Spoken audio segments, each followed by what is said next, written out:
Welcome to Influential Entrepreneurs, bringing you interviews with elite business leaders and experts, sharing tips and strategies for elevating your business to the next level. Here's your host, Mike Saunders. Hello and welcome to this episode of Influential Entrepreneurs. This is Mike Saunders, the Authority Positioning Coach. Today we have with us Grady Gibbs, who is the Strategic Relationship Development Director with Evolve Medical Consulting. Grady, welcome to the program. Hi, thanks, Mike. Glad to be here. Hey, I'm excited to learn from you because every one of these episodes I learn from people, and I know that our listeners do as well. So before we dive into what you do with Evolve Medical Consulting, give us a little bit of your background and what got you into the industry. Okay. I was started out in investment banking and commercial finance.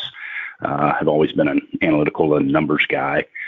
Wound up kind of on a circuitous route, wound up doing brand strategy in the advertising world. And I was the translator between the CEO, CFO kind of people who want to talk about the finances, talk about the numbers, talk about the ROI, and the creative people in the ad agency world who were interested in just making a great looking ad. And I was kind of that guy in the middle of that process and wound up launching a drug for a drug company. We did their ad campaign. And in the process of doing the campaign, I saw some of the dysfunction in healthcare as a system. And I saw that there was really no one working for the doctor. The people who work in healthcare typically are working for a pharma company, a device company, a big hospital system, et cetera. Nobody supports the independent doctor. And I saw that as the opportunity some 20 plus years ago, and I've been here ever since working for doctors. You know, it's really interesting that you say working for doctors, because it really is the fact that you're really banging the drum to teach the industry from both sides of the fence. But when you work for and are kind of like that advocate for doctors, it really opens up a whole different mindset, right? It really does. It really does. And people who aren't in healthcare a lot of times aren't cognizant of how different healthcare is. You know, Warren Buffett is a perfect example of a guy who, you know, is super smart. Can't argue with the fact that he's successful in other industries. He came into healthcare as an investor, and his comment was, "We took on the tapeworm of the American economy, and the tapeworm won." Okay.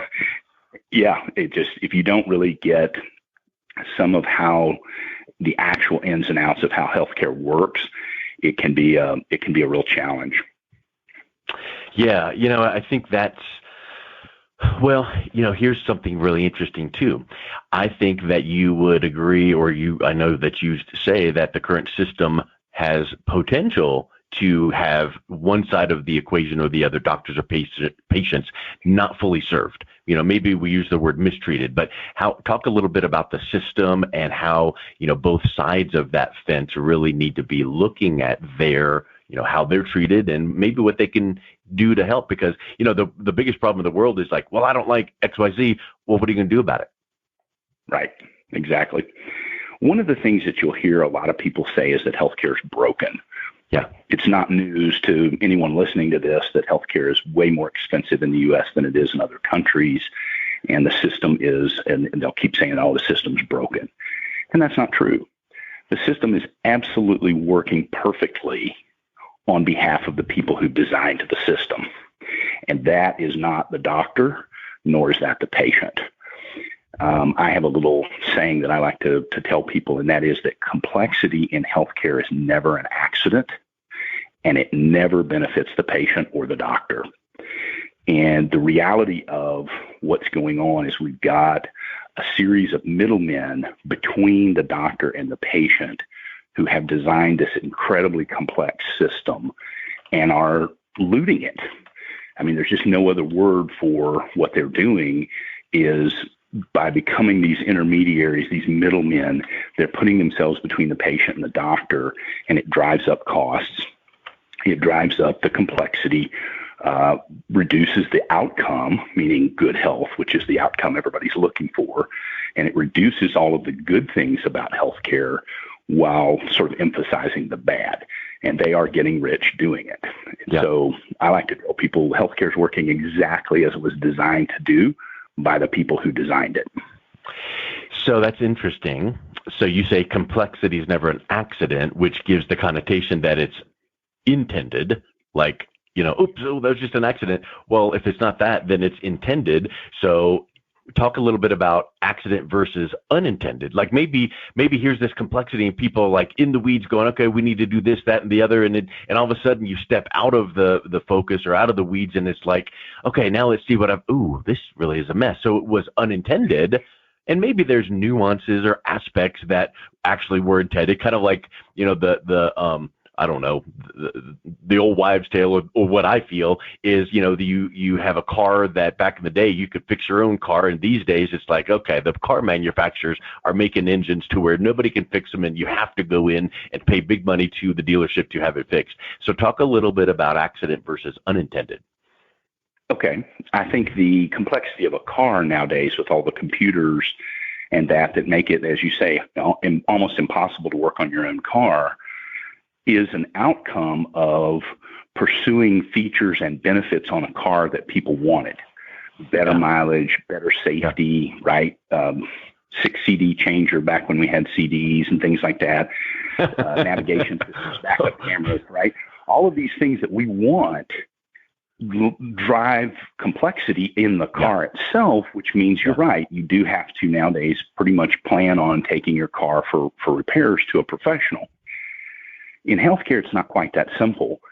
The outcomes that we're looking for, the incentives that are there for these middlemen, are really not leading to some sort of desired outcome that we all want.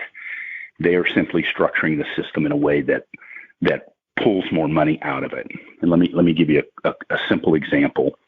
The Affordable Care Act requires a health insurance company to pay out 80% of their premium dollars in medical claims. They call this a medical loss ratio. So for every dollar of premium that you bring in on health insurance, you have to pay 80% or 80 cents out in actual claims. Well, Mike, that does two things. One, it gets the insurance industry to redefine a lot of things as non-premium income. In other words, they do things like charge network access fees. You're an employer, you've got 500 employees, you need access to our doctors and hospitals in your market where all your employees live. Rather than charge you a premium for that, we charge you a network access fee, and that's not subject to the loss ratio. That's one way that they create additional income. But the other, and probably most important, is it's a cost-plus system. We all know how cost-plus contracts work. The guy delivering on a cost-plus contract has very little incentive to control costs. Right. Because that 20% of profit that they get to keep is, 20% of a bigger number is a better outcome for them. So what happens is a lot of employers buying health insurance for their employees think that the broker from one of the big insurance carriers or the big brokerage houses are, he's working for us. He's trying to get us lower cost health care.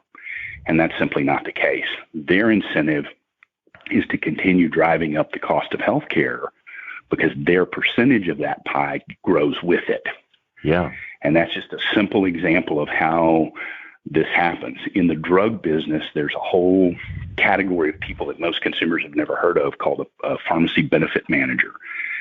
And they function like a distributorship, except rather than the typical distributorship in the real world where, you buy a product for $1 and you sell it to a retailer for $1.25, but you warehoused it and transported it around and provided a service for that 25 cents. In the PBM world, they take a drug, as an example, the most popular blood pressure control medication is lisinopril. The manufacturer of lisinopril charges 1 cent per pill. That's $3.65 a year to be on blood pressure medication. Now, what do you think you pay at the pharmacy? And it's not the retail pharmacy that's the problem. It's that middleman who's handling this. It's probably, though, you should probably use the word middlemen. There's probably many layers of middlemen. It's a whole stadium full of middlemen. So it's probably have their little $4 or $5 per pill. Yeah. You wind up with, several $100s a year being spent on a lisinopril prescription that the drug manufacturer is only getting $3.65 out of that. So, in healthcare, people who don't know healthcare typically blame the 3 Ds: drugs, devices, and doctors.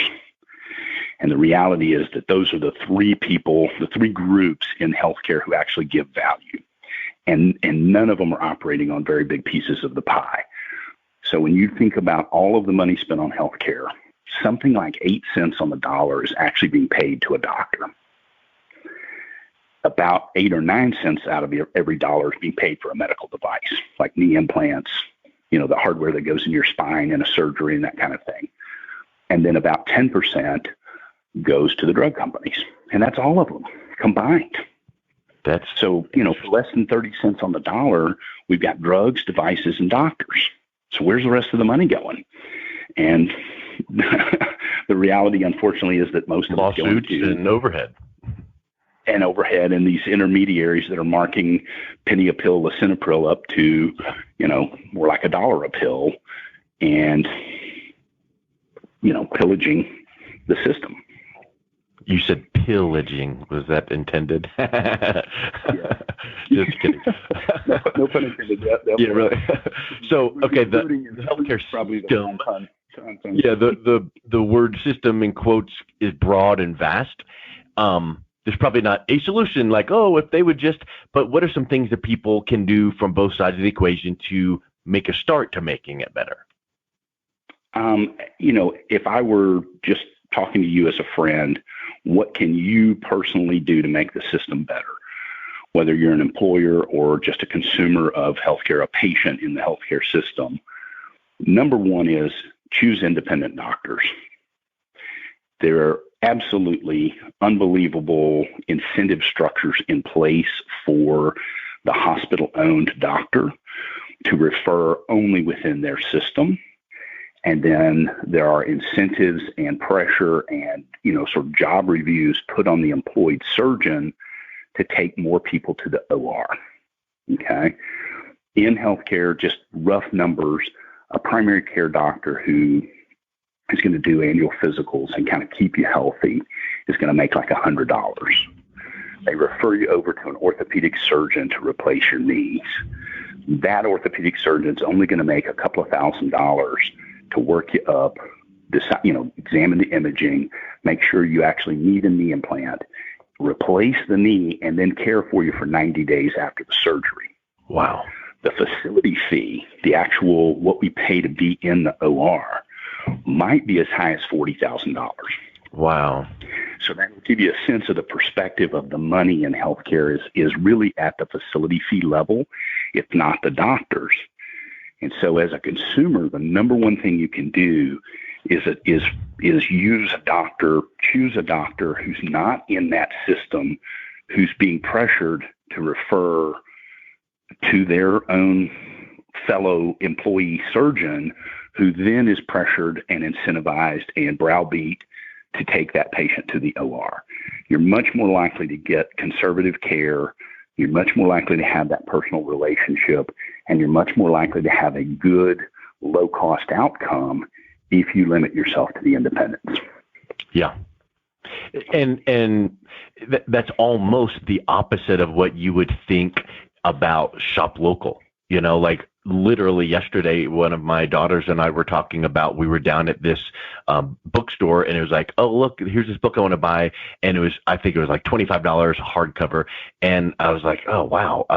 Not to take money out of the local vendors, but let's look on Amazon. And right there on Amazon, it was literally half. And so you would, going local, many times you're paying more, but in your scenario, going with independent doctors, you might get better care and pay less. Yes. And if you're designing a health plan for your employees, for example, There are ways to structure the plan to incentivize the patient or the employee in this case to frequent the independent doctor who is going to have those lower cost structures. And a perfect example, we know a school district here in the Dallas-Fort Worth area that when they have a surgical procedure done, one in particular, they're paying $18,000 turnkey for that procedure. That is everything, anesthesia, the surgeon, the whole 9 yards. That same surgery down the street at the big hospital-owned system can cost $40,000 in one system and about $50,000 at another. Those are big dollars. Yeah, that's a huge change in your economy. And of course, in healthcare, who pays for healthcare? The number one payer in healthcare is the taxpayer, whether it's a federal program like Medicare, Medicaid, right? Subsidies, or whether it's a city government, county government, school district. One way or another, the bill's coming back to everyone on this call who's paying taxes. Yeah. The other big payer are employers. When you put the healthcare plan together and fund that plan, those dollars aggregated across, tens of millions of employees, those are the two big payers. People who go out and buy their own individual policy and pay for healthcare out of their own pocket, unfortunately, in this system are a rounding error. That's like pennies on the dollar of the total healthcare spend. Yeah. So what we do to drive down healthcare costs and get those better outcomes is going to be around helping all of us who are taxpayers, all of us who are either employees or employers, and of course anyone who fits both categories, which ultimately is all of us. We're all paying for this dysfunctional system. Yeah.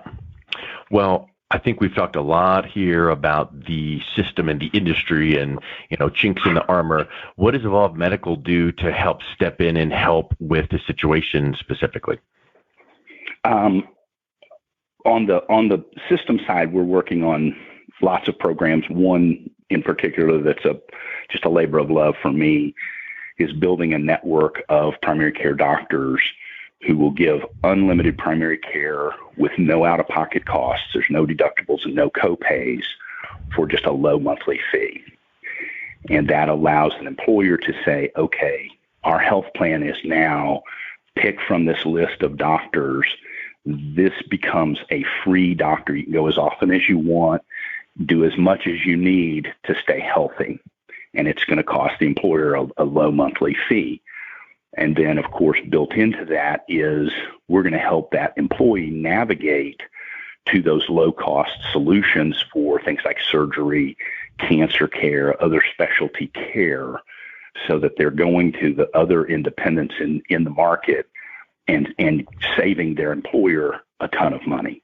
We actually have a plan that we're working with right now that they will fly the employee to another city, put them up in a hotel, have a car service take them from the hotel to the surgery center and get the surgery done, to then fly them home. And they save the employer about 50 cents on the dollar when they do that. Wow. For concierge level service.